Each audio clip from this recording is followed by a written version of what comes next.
world we live in is filled with contradictions. The same statement spoken by two different people can mean entirely different things. One person might be considered a sage, while the other is deemed a fool. This raises a profound question. Who decides whether our actions and thoughts are good or bad? Consider the wisdom of protecting nature. A wise person will advocate for the protection of nature from a place of deep understanding, recognizing that our survival is intertwined with the health of our environment. They understand the intricacies of this relationship and act accordingly, taking precautions and measures to live harmoniously with nature. But in contrast, a fool might echo the same sentiment without true comprehension, simply repeating what they have heard without the depth of knowledge or foresight. Understand this with an example. See, if suppose a wise person and a fool go to live in the forest, their approaches will differ vastly. The fool will sit anywhere and wander carelessly, but in contrast, the wise person will examine the ground before sitting, gather woods for winter, and avoid dangerous areas during the rainy season. Their preparations and understanding of nature allow them to thrive, while the fool succumbs to accidents and dangers. This brings us to an important point. A fool follows what they are told, whereas a wise person speaks only after thorough study and experience. So, who decides whether what we do is right or wrong? The answer is a person who is knowledgeable, the most knowledgeable, a scholar, an experienced person, and not just an experienced, but also enlightened. And not just enlightened, but someone who has achieved a state of siddhatva. Such a person can decide what is right or wrong in your life. In our lives, two main aspects guide us. The intellect, that is the Buddhi chakra, and the heart chakra. Heart chakra that denotes the emotions. The heart is filled with emotions that bring happiness and pain. Many people exploit these emotions, offering ways to control anger, attain inner peace, or fulfill desires.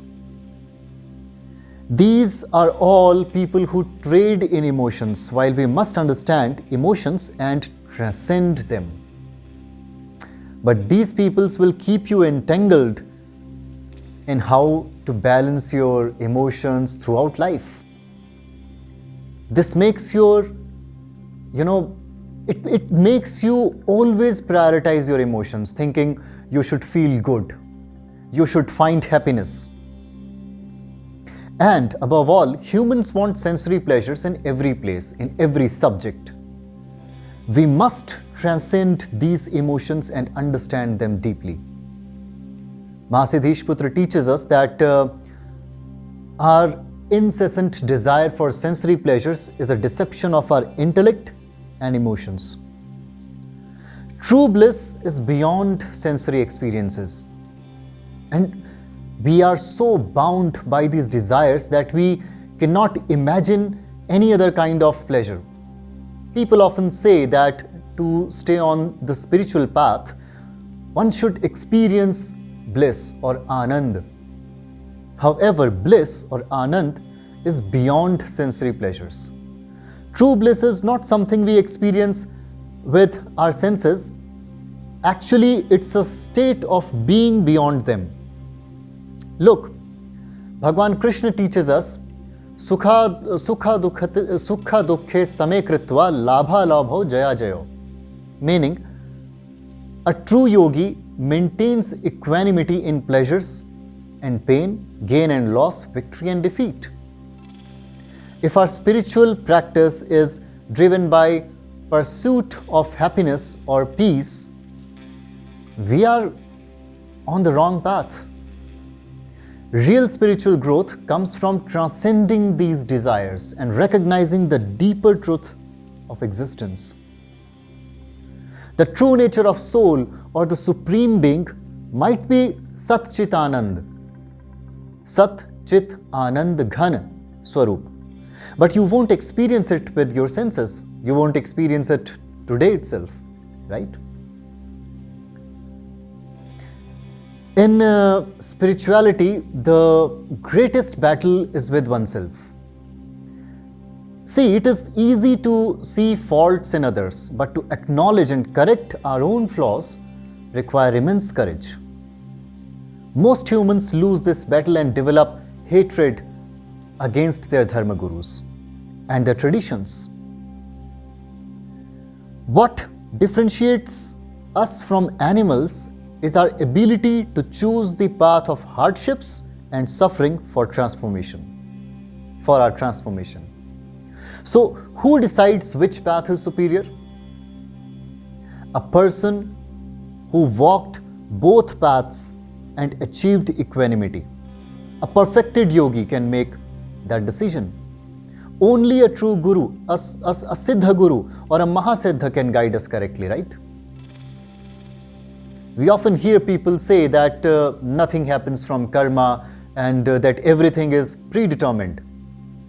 Again, Bhagwan Krishna said, Karmanyavadhikaraste ma phaleshu kadachana, meaning we have the right to perform karma but never to their fruits. Believing in destiny alone leads to misdeeds. A person who believes in karma understands that today or today's actions will determine tomorrow's outcomes. If today I do wrong, I will get it back tomorrow. If you help someone today, you will receive help in return. This is the principle of karma. So, beware of those who glorify destiny to justify their misdeeds. They lead others down to the path of sin. When faced with danger, we naturally act to protect ourselves, don't we? This instinctive action is karma in motion, isn't it? Therefore, always remember that karma prevails and wrong karma will spoil your fate. Some believe that this Maya, this existence, this universe was created for our pleasure. If that were true, we could live on any planet and move between any galaxies effortlessly. Yet we are confined to a small part of this vast universe, and even here, nature often humbles us with its power. This Maya belongs to Ishwar, to Brahman, not to us. When people say that whatever happens is not their responsibility but God's, they are mistaken. God gave us a body, a mind, an intellect. How we use them is our responsibility. A farmer can become wealthy through learning and hard work, just as an ordinary person can rise to a high position through their efforts. Therefore,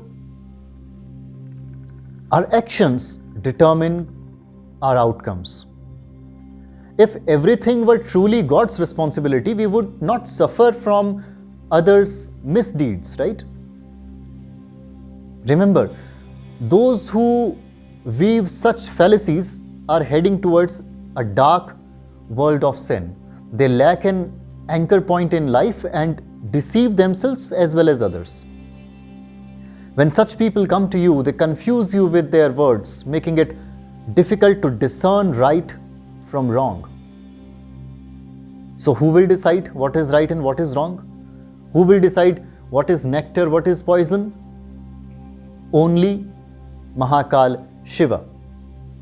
The gurus in Shiva's tradition, the Maha Siddhas, the Guru Mandala, and the Kalantaknath himself will determine the right path.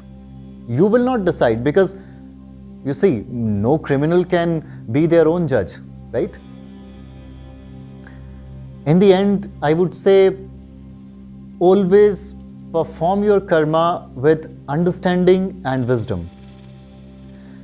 Seek guidance from true gurus and enlightened beings. Remember that responsibility for your actions lies within you, and through your karma, you can shape your destiny.